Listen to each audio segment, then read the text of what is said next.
Today we're closing in on Kuma and Jeannie's life in the Sorbet Kingdom, the untold story of the Revolutionary Army's birth, and the enigma surrounding Jeannie's abduction. Episode 1097 showcases Kuma and Jeannie's roller coaster life after their escape from God Valley to the Sorbet Kingdom. Notably, the scene where Kuma extracts pain in a church is pivotal, linking his past and current selves. We'll also delve into what drove Dragon's past to lead him to the revolution. The biggest mystery? The reason behind Jeannie's kidnapping and who's behind it. Jeannie, who is believed to be Bonnie's mother, and her kidnapping might be hiding key clues about the relationships between the Revolutionary Army, the Navy, and even a Kainu. If you agree with our analysis, please like and subscribe to the channel. If you have a different opinion, we'd love to hear it in the comments. And a heads up, this video contains spoilers up to episode 1097. So let's dive in. In episode 1096, Ivankov, Jeannie, and Kuma, having escaped from God Valley, found themselves in the Sorbet Kingdom, Kuma's birthplace. Kuma's home was a church, you know. After Ivankov set sail, claiming to enjoy freedom, Jeannie and Kuma started living there. The episode ends with them working, enjoying hearty meals, and Jeannie crying over their happiness, knowing it won't last forever. That scene hits harder when you know it's coming. Fast forward to episode 1097. We see Jeannie and Kuma again 8 more years after that.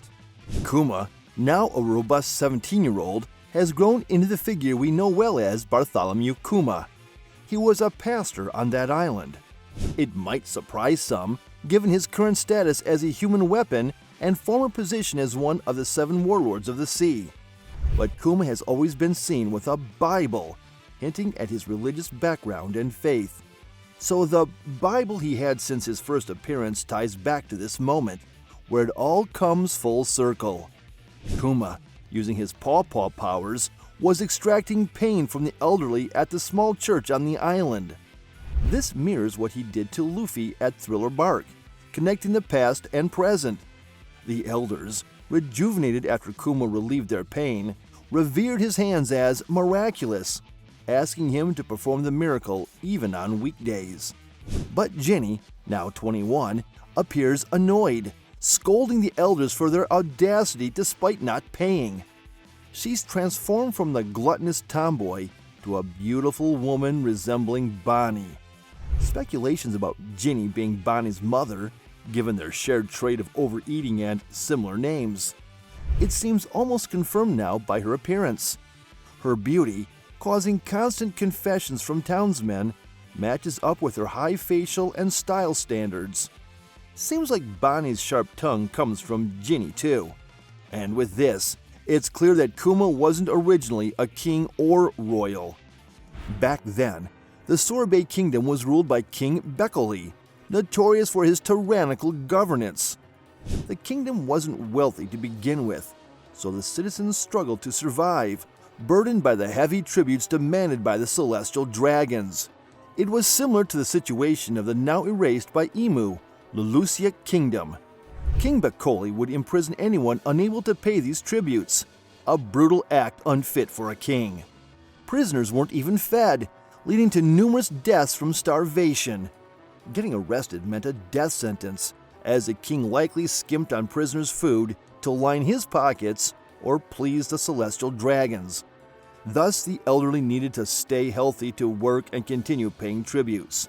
Unable to afford medical care, they turned to Kuma to remove their pain for free. Despite knowing all the pain would return, Kuma's kindness led him to help anyway. Jeannie's anger mainly stemmed from how this extracted pain was handled. The pain Kuma removed using his abilities had to be shouldered by someone within a set time, or it would return to the original person. Kuma took on the entire village's pain alone, week after week. This is reminiscent of Zoro taking on Luffy's pain at Thriller Bark. Jeannie, witnessing Kuma's sacrifice, responded harshly to the elders. Kuma endured others' suffering until he was battered and broken. His experience likely influenced his statement to Zoro in Thriller Bark about showing him hell. Such a powerful scene, woven with intricate foreshadowing. However, the elders weren't completely taking advantage of Kuma's kindness for free. They offered him some food, allowing Kuma and Jeannie to live a modest yet happy life. For these two former slaves, simply being able to eat regularly, have a home, and help others was their happiness. Fast forward 5 years, and Kuma and Jeannie, now 22 and 26 respectively, were still living together at the church. And guess what? Jeannie boldly proposed to Kuma, saying, "You love me, right?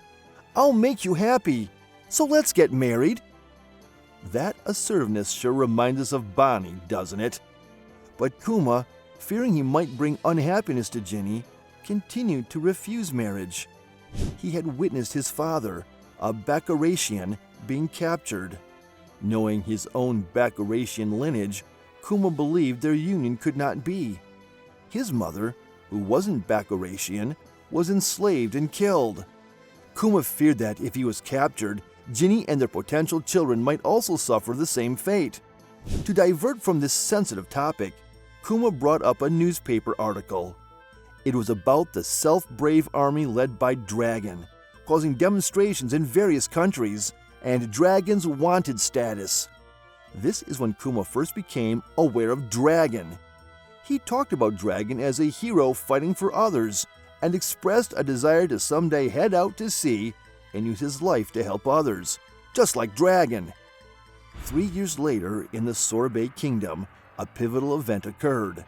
People from the southern part of the kingdom, where Kuma's church was, were abducted due to a new law enacted by King Bekele.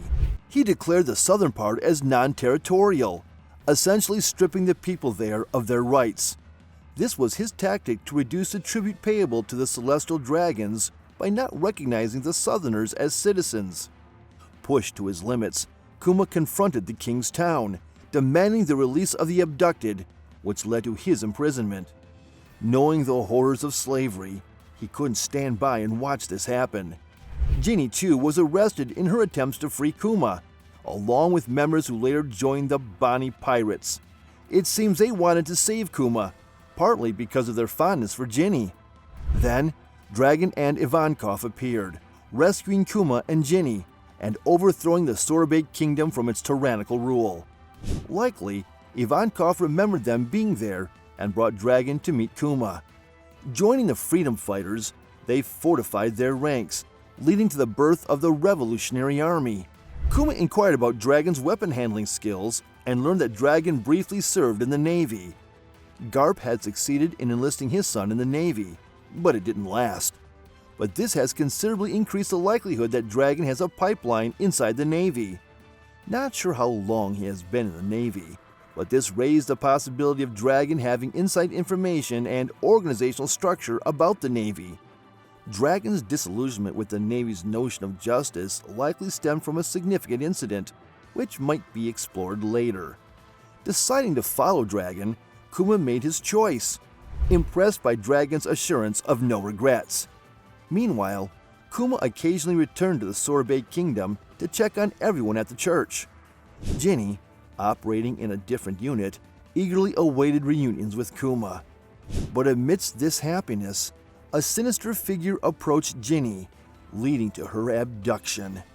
This unexpected turn of events, with the enemy's identity unrevealed, marked the conclusion of episode 1097. Let's delve into the mysteries left in episode 1097. First, it turns out that Kuma wasn't the king of the Sorbet Kingdom, debunking the rumors of his tyranny. However, a king with malicious intent did exist. This suggests that the world government might have manipulated information to portray Kuma as the antagonist in the Sorbet Kingdom's events. It's also possible that Kuma could actually become king in a future twist, a prospect I'm excited to see unfold. This changes what Jinbei mentioned in Egghead about being a pirate after being exiled from his country. The birth of Bonnie also raises questions. Given she wasn't born 14 years ago, her real age is definitely younger than her current appearance, which is in her 20s. She must be at least under 14. With the SBS of Volume 107 revealing Bonnie as an age fruit user, we might now see new techniques from her. Eiichiro Oda's statement about incorporating SBS details into the main story makes this even more intriguing. Another point of interest is Dragon's past in the Navy. The exact circumstances of his departure from the Navy are unclear, with very little portrayal to go on. However, it's likely that after witnessing the darker aspects of the Navy and the world government, he realized he wouldn't protect people while serving in the Navy. As a result, he probably decided to form his own military force. Recent examples like Kuzan and, in the movies, Zephyr also left the Navy due to their own reasons. The Navy has people like Kobe and Garp, who fight for true justice, and others like Sakazuki and Ryokugyu, who are more extreme. And that is precisely why Dragon is thought to have left the Navy. Dragon probably left the Navy disillusioned by the world government's oppression, and shifted his fight from within the government to overthrowing it. Dragon's aversion to war, as revealed in his conversation with Vegapunk, suggests he initially joined the Navy to prevent wars. What triggered his departure remains a mystery. It could be a Buster Call incident like O'Hara, knowledge of something related to God Valley, or something he learned from Garp. Considering Dragon and Ivankov's connection, God Valley might be where they first crossed paths. Ivankov's solo sea journey also opens the possibility of their meeting there.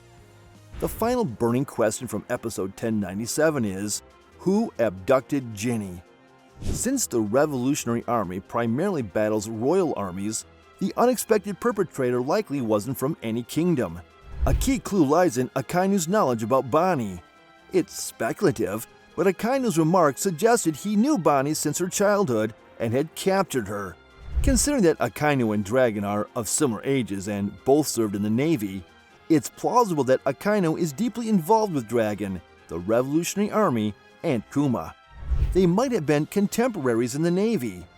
Akainu, well acquainted with Dragon, may have abducted Jeannie, a key ally, in an attempt to capture Dragon.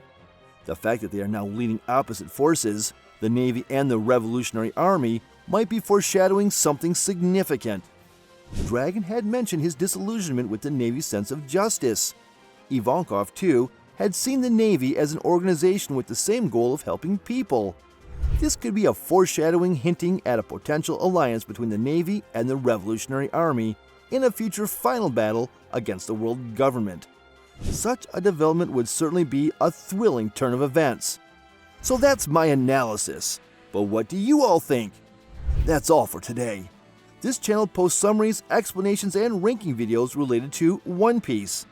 If you like One Piece, we would be happy if you could support us by subscribing to our channel and commenting. Thank you for watching till the end.